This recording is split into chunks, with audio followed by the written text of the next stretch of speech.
बहुत अच्छी शाम गुजारी आपके साथ। मुझे यहाँ बुलाने का बहुत शुक्रिया आजाद साहिबा। हमें भी खुशी हुई।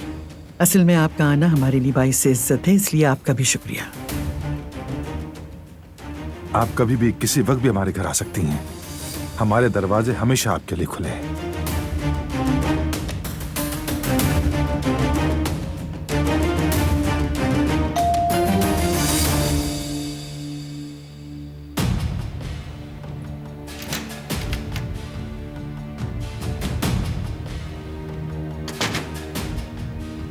सबिया साहिबा, कल की मीटिंग से मुताल्लिक एक अहम बात हो सकती है प्लीज? अभी करनी है?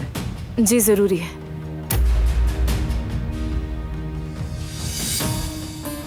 ठीक है, आप बात कर लीजिए।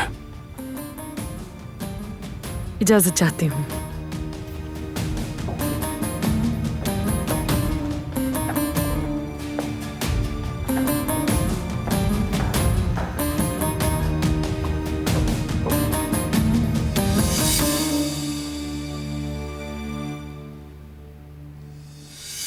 कुछ मालूमात मिली तुम्हें? जी हाँ, बैकयार्ड में एक गोदाम है, उसके इर्द गिर्द सिक्योरिटी है।